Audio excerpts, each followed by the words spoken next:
This is Fox, Brutal Fox, and he's badass. 3 fois vainqueur de la NABA, sacré champion 2 années de suite de la NABA Universe Pro et placé 3 fois dans le top 10 de Mister Olympia, aujourd'hui nous allons parler de l'histoire de Bertil Fox. Si son nom ne vous dit rien, c'est que vous avez peut-être manqué quelque chose dans l'histoire du bodybuilding, car Bertil Fox était ce qu'on appelait une légende, au point d'être admiré par Arnold Schwarzenegger lui-même. Bertil Fox a laissé une empreinte mémorable dans l'univers du bodybuilding, mais son ascension fulgurante s'est malheureusement transformée en une terrible descente aux enfers. De la compétition de culturisme au niveau mondial à sa condamnation à la pendaison, voici l'histoire tragique de celui qu'on surnommait Brutal Bertil. Bertil Fox voit le jour le 9 novembre 1951 dans les Caraïbes, plus précisément dans l'archipel de Saint Kitts et Nevis. Et si l'île de Saint Kitts, appelée aujourd'hui île Saint-Christophe, est aujourd'hui une destination prisée des touristes pour ses immenses plages de sable blanc, elle arborait un tout autre visage dans les années 1950. À l'époque, l'économie de cette colonie anglaise était principalement axée sur la canne à sucre, une industrie qui employait la majeure partie de ses habitants et qui malheureusement sacrifiait les paysages. C'est dans ce contexte que les parents de Bertil élèvent leur fils unique. Mais les conditions de vie difficiles les poussent finalement à plier bagages pour aller tenter leur chance au Royaume-Uni. Bertil Fox est âgé d'1 an à peine lorsqu'il aperçoit pour la première fois les rues animées de Londres, la ville où ses parents ont choisi de s'établir. N'ayant vécu que quelques mois dans son île natale, Bertil ne se sentira jamais vraiment caribéen. Pour lui, ses origines sont plus anglaises qu'autre chose. Il se lance alors à la recherche d'une certaine forme de reconnaissance de sa nation d'adoption, tentant aussi de développer sa confiance qui lui fait défaut. Pour ce faire, il semblerait qu'une voie toute tracée s'ouvre devant lui. Dès l'enfance, Bertil Fox montre en effet une prédisposition incroyable et une génétique hors du commun pour un sport qu'on appelle musculation. Il dépense déjà beaucoup de son temps dans les activités physiques, mais plus encore dans un domaine qui le passionne tout particulièrement, le bodybuilding. Inspiré par le célèbre bodybuilder Rick Wayne, when I was competing, Bertil was about 14, 15, but a 14, 15-year-old that everybody talked about. Bertil Fox se lance à corps perdu dans ce sport qui lui permet d'exploiter tout son potentiel. Et autant dire que c'est un bourreau de travail. Sa rigueur impressionnante, ainsi que sa routine d'entraînement sont si intenses qu'il suscite déjà l'admiration de tous les gym bros de la salle. Other people were, when they looked at him, they saw a potential champion. Bertil comprend très tôt qu'il dispose d'une excellente génétique, mais aussi et surtout que c'est loin d'être suffisant pour devenir le meilleur. Ainsi, outre ses séances quotidiennes, il place l'alimentation et la récupération tout en haut de la liste de ses priorités. Et bien sûr, je vous parle même pas des produits dopants qui vont avec. You can't be perfect in anything you do. Ce qu'il recherche n'est pas seulement de développer sa masse musculaire, il veut développer aussi sa force. Pour cela, Bertil n'hésite pas à faire du lourd. Par exemple, il faisait les séries au développé couché à 250 kg. Des séries, rien que ça. Au niveau de ses programmes d'entraînement, il s'entraîne en split. Chaque séance est dédiée à un muscle du corps. Par exemple, lundi dos, mardi les pecs, mercredi les bras, jeudi les jambes, etc. C'est aussi un fervent adepte des supersets, l'enchaînement de plusieurs exercices, des séries lourdes, comme on l'a dit tout à l'heure, et il fait en sorte d'aller à l'échec à chaque série. Ses entraînements constants et intenses, combinés à sa bonne génétique et à la pharmacie qu'il doit utiliser, Bertil Fox développe un corps massif et impressionnant. Il est même surnommé par les autres bodybuilders de son époque Brutal Bertil. Vous l'aurez compris, quand lui va à la salle, c'est pas pour parler aux filles, pour faire des photos sur Instagram. Bertil a un objectif et il s'y tient coûte que coûte. Et chaque jour, il va repousser ses limites. Et ce dépassement n'est pas en vain, puisqu'à à peine 18 ans, il se fait déjà un nom dans le monde du bodybuilding. C'est d'ailleurs à cet âge-là que va se faire sa vraie consécration. Il devient pour la première fois champion junior Britain d'Angleterre. Un exploit qui réitère les 2 années suivantes. À partir de cet instant, sa carrière s'envole. Puisqu'à l'époque, pour être reconnu dans le monde du fitness, il fallait gagner des compétitions. À la différence d'aujourd'hui où il vaut mieux avoir beaucoup d'abonnés sur Instagram. Je sais de quoi je parle là. Entre 1969 et 1979, Brutal Bertil décroche victoire après victoire et brille sur les scènes des concours les plus prestigieux tels que Mister Universe ou Mister World. En quelques années, il est devenu l'un des bodybuilders les plus talentueux de sa génération. Mais, vous l'aurez compris, il y a un mais, sinon j'aurais pas fait de vidéo YouTube. Contrairement à ce qu'on pourrait penser, sa vie à Bertil Fox, malgré ses victoires, elle n'est pas toute rose. Le bodybuilder multiplie les relations amoureuses compliquées et il est encore très loin de rouler sur l'or. Pour s'en sortir, il n'a donc pas le choix de concilier sa vie de sportif sportif de haut niveau avec celle de conducteur de métro. C'est aussi cet état d'esprit combatif qui suscite l'admiration du public et le respect de ses pairs.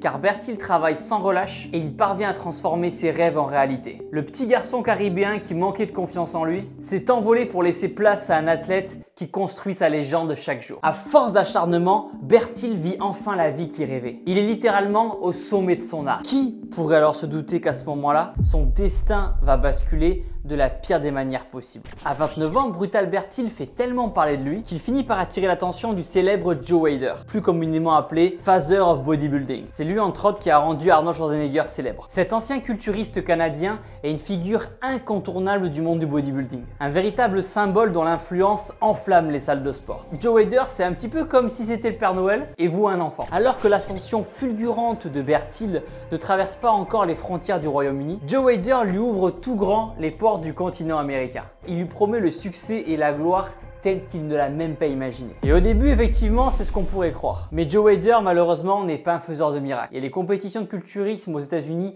ont un niveau tellement énorme, tellement élevé, que Bertil peine à décrocher les premières marches du podium. En 1982, il parvient toutefois à remporter la deuxième place de la très renommée compétition La Nuit des Champions de l'IFBB. Un exploit qui assoit encore un peu plus sa notoriété. Et il avait besoin de ça. Cette même année marque aussi la première participation de Bertil à une compétition organisée par Joe Weider, Mister Olympia. Une compétition que tout le monde connaît, même ceux qui font pas de muscu. C'est cette compétition qui couronna les plus grands noms du bodybuilding. Arnold Schwarzenegger, Ronnie Coleman, Jay Cutler, Lee Haney, Phil Heath, etc.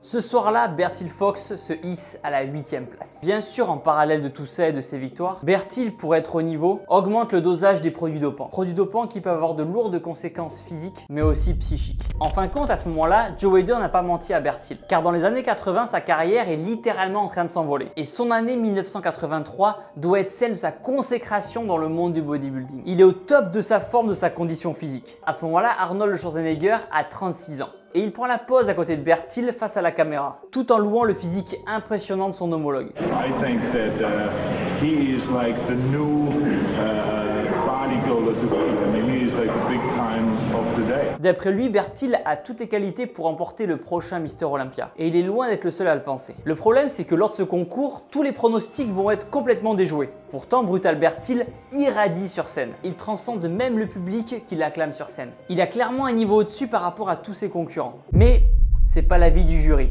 Fifth place, Bertil Fox, England. Qui le place seulement à la 5e place du concours. Très loin de la victoire tant convoitée et que tous lui pensaient déjà acquise. C'est la douche froide pour Bertil qui ne s'attendait pas à un tel résultat. D'ailleurs, lorsqu'il l'a appelé pour récupérer son trophée, c'est sous la huée du public en total désaccord avec les jurys. Malgré cette défaite qui le pousse à stopper la compétition pendant quelques temps, Bertil Fox ne se laisse pas démonter et reprend les entraînements plus durs que jamais. 3 ans plus tard, le voilà de nouveau sur la scène de Mister Olympia. Mais il ne parvient jamais à faire mieux que la 7e place. Ce déclin marque un tournant dans sa carrière d'athlète, au moment où une nouvelle vague de jeunes bodybuilders talentueux fait son entrée dans les salles de sport. Mais si Bertil Fox ne parvient plus à se hisser au sommet, c'est pas sans raison, car il a beau avoir un physique à en faire pâlir plus d'un, il n'a de cesse de se mettre à dos les juges des compétitions en critiquant ouvertement leurs décisions. Il est très souvent en désaccord avec eux et il ne s'en cache pas. These guys have never trained. They've never worked out. They don't know what the word diet means. They don't know what it means to diet till your head begins to spin. Et ça, vous vous en doutez, ça a le don d'agacer vraiment les juges, qui sont malheureusement bien moins enclins à lui décerner un prix lorsqu'il participe à des championnats. He was better than those guys. Those people knew Bertil was a phenomenon.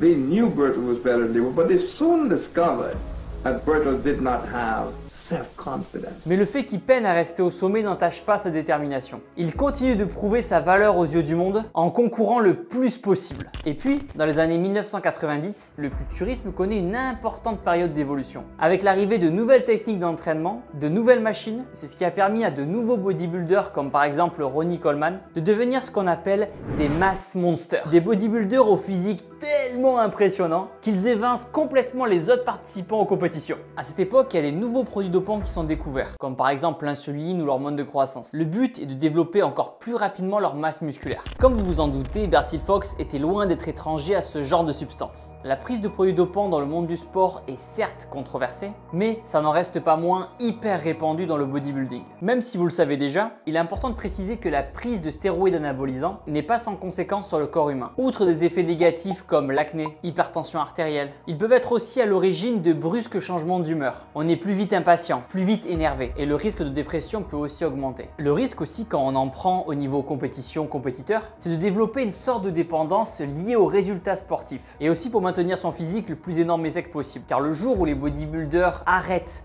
les anabolisants, leur physique n'a plus rien à voir. Je vous donne l'exemple de Paul Dillette, je vous mets une photo juste ici, avant-après, ou encore plus récemment Dorian Yates. Car quand les bodybuilders prennent des stéroïdes anabolisants, ils augmentent par exemple énormément leur taux de testostérone, ce qui peut déclencher des roid rage, des crises de violence extrêmement graves. Ces bodybuilders perdent patience beaucoup plus rapidement. Dans le monde, beaucoup de pays ont interdit l'usage des produits anabolisants, mais il y a des pays où c'est légal, autorisé. Personnellement, j'en ai vu dans une pharmacie au Mexique. Si vous souhaitez prendre du muscle naturellement, commandez mes compléments alimentaires InShape Nutrition, de la whey, clear whey, gainer, créatine, BCAA, collagène. Avec ça, vous allez progresser. Bien sûr, pas autant que les anabolisants, mais au moins aucun risque sur la santé. Pour les commander, le lien est en description. En ce qui concerne Bertil Fox, la prudence est de mise, car l'histoire ne raconte pas s'il a été victime ou pas de ces effets secondaires liés à la violence des stéroïdes anabolisants.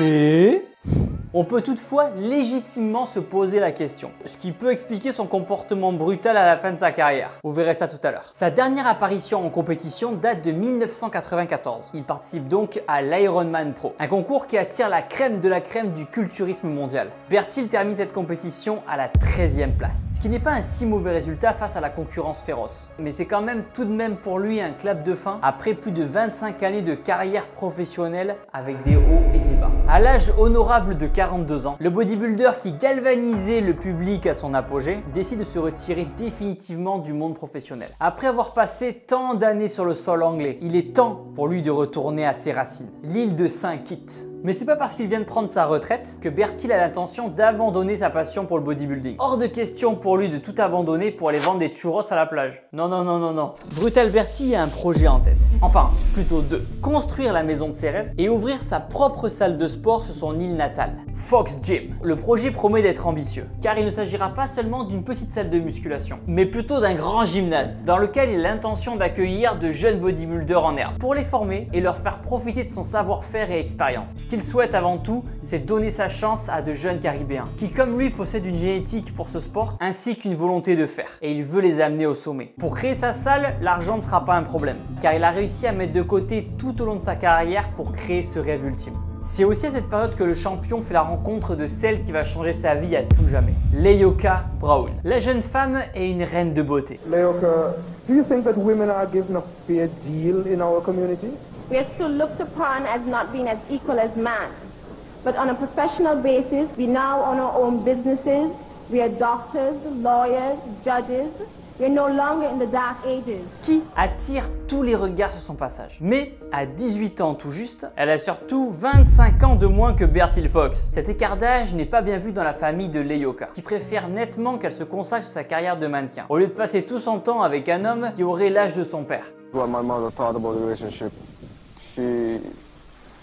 she felt like it was a very bad idea. Malgré les réticences, Bertil et Leyoka refusent de rompre. Ils tombent tous les deux passionnément amoureux et choisissent de ne pas prêter attention aux remarques désobligeantes qu'on leur adresse. Après tout, Leyoka est majeur, Bertil aussi, et personne ne peut les empêcher de s'aimer. Ils vont même jusqu'à se fiancer, sans se soucier de la désapprobation de la famille de Leyoka et de la communauté locale. Pourtant, dès le départ, cette union est loin d'être de tout repos. Leyoka entame tout juste une carrière très prometteuse dans le mannequinat, ce qui implique qu'elle doit souvent s'absenter pour des shootings ou des défilés. Bertil Fox, lui, est d'une autre génération. Et cela creuse un fossé entre les deux amoureux. Bertil se montre très vite jaloux, possessif avec la jeune femme, 2 ans après le début de leur relation. Et une situation qui s'empire de plus en plus lorsque des rumeurs d'infidélité concernant Leyoka commencent à se propager. En même temps, d'autres rumeurs sur Bertil commencent aussi à sortir. Elle ferait état d'un mauvais traitement de la part de Bertil sur sa petite amie de 25 ans, sa cadette. I wish Leyoka had told us what was going on between Bertil and her, because we might have been able to help Au fil du temps, les tensions présentes dans le foyer commencent à s'aggraver, jusqu'à atteindre un point culminant. Leyoka décide de prendre des distances avec son petit ami pour son bien-être. De plus, comme Bertil avant elle, les États-Unis lui déroulent le tapis rouge. Et elle ne veut pas manquer cette occasion unique pour sa carrière. Vous vous en douterez, c'est une rupture difficile à accuser pour le bodybuilder. Leyoka finished with Bertil, and she immediately started dating a white American student. Yet again, another woman's done it to him, because that was the paranoia. White people doing it to him. His wife did it to him. And this girl has done it to him again, with a white guy. If you know Bertil Fox, that would have been enough to blow him right out of the sky. He returned to England for a break and asked Leyoka to look after his home, his possessions and his gun. Cette décision, que Leyoka avait complètement le droit de prendre, ne sera malheureusement pas sans conséquences. Si elle l'ignore encore, son destin vient pourtant d'être scellé. Elle ne quittera jamais l'île de Saint-Kitts. Le 30 septembre 1997, peu de temps après l'annonce de la rupture, Leyoka se trouve en compagnie de sa mère Violette dans la boutique de couture que tient cette dernière dans la ville de Basse-Terre. C'est la capitale de Saint-Kitts et Nevis. When he returned from England, his gun was missing from his home. Looking for an explanation, he went to find Leyoka, who was in her mother's shop. He said, her mother had the gun and had refused to give it back.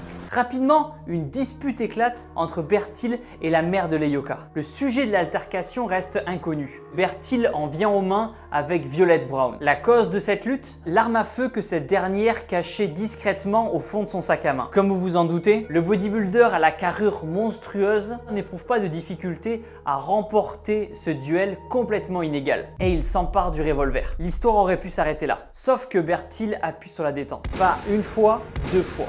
D'abord sur Violette Brown, 36 ans, puis sur son ex-petite amie Leyoka Brown, 20 ans. Les deux femmes meurent sur le coup. Leyoka was shot in the back and Violet was shot twice, once in the leg and once in the neck. Cette tragédie bouleverse non seulement l'entièreté de l'île, mais aussi toute la communauté du culturisme, qui voyait toujours en Bertil Fox un exemple vers lequel tendre et une véritable icône de sa discipline. Tristement, Brutal Bertil n'aura jamais aussi bien porté son nom. Ce jour fatidique vient de terminer à tout jamais sa réputation. One of my coworkers came and told me that, my mother and sister were shot. I felt a little bit relieved, like, okay, well, hopefully it's nothing too serious. I say, oh my God, Foxy. The blood was there still. Everything was still there, just as it happened. It was awful. Awful, awful. Il est rapidement arrêté et commence par nier les faits, puis par plaider la légitime défense. Selon lui, il a empêché Violette Brown de lui tirer dessus, et plusieurs coups de feu seraient partis dans la confusion de la lutte. Voilà tout. Mais son meilleur ami de l'époque, Edmund Tross, témoigne contre lui devant le juge, affirmant que Bertil lui aurait avoué avoir commis les meurtres d'une manière totalement délibérée. De toute façon, une montagne de preuves et de témoignages se dresse contre l'ancien champion, ce qui lui laisse finalement plus d'autre choix que de plaider coupable pour ce double homicide effroyable. Le procès qui se déroule en février 1998 ne dure que 4 jours. Il se voit ainsi écoper d'une lourde peine, une condamnation à mort par pendaison. Cette sentence, d'une rare sévérité, provoque de vifs débats dans la sphère du bodybuilding, qui estime que Bertil a été victime d'un lynchage populaire, d'une communauté cherchant tout simplement à se venger. Quelques mois plus tard, Bertil Fox décide de faire appel de cette condamnation. Il voit ainsi sa sentence transformée en peine de prison à vie. Il devra l'effectuer à la prison de Basse-Terre. Derrière les murs crasseux de sa cellule, Bertil n'a jamais arrêté de soulever tout ce qui se trouvait à sa portée. Plus que tout, il voulait entretenir sa forme physique, avec la même rigueur qu'il a définitivement eue toute sa vie. Mais sans un matériel adapté et sans produit anabolisant, sa masse musculaire a fini par fondre. Il finit par devenir l'ombre de l'athlète qu'il a été pendant ces glorieuses années. Son histoire ne s'achève pas pour autant. Après avoir purgé 25 ans derrière les barreaux, la légende du culturisme a été officiellement graciée par le gouverneur général de Saint-Kitts et Nevis. Depuis le 4 août 2022, il est donc de nouveau totalement libre. Selon les dernières informations, à 70 ans passés, Bertil serait retourné à Londres près de sa famille et tenterait de se reconstruire une vie calme auprès des siens. Fidèle à lui-même et à ses convictions, et toujours en quête d'une certaine forme de reconnaissance, Brutal Bertil a décidé de ne pas rester dans l'ombre de son passé. Il a lancé ainsi une entreprise de coaching en ligne et a fait même quelques apparitions lors d'événements de fitness. Aujourd'hui, son histoire continue de susciter de nombreux débats entre ceux qui pensent qu'il est et restera une figure incontournable du bodybuilding et qu'il a payé sa dette à la société, et ceux qui ont du mal à accepter qu'il ait pu retrouver la liberté après s'être rendu coupable d'un double féminicide horrible. Aujourd'hui, il appartient à chacun de se faire sa propre opinion. Et vous, qu'en pensez-vous ?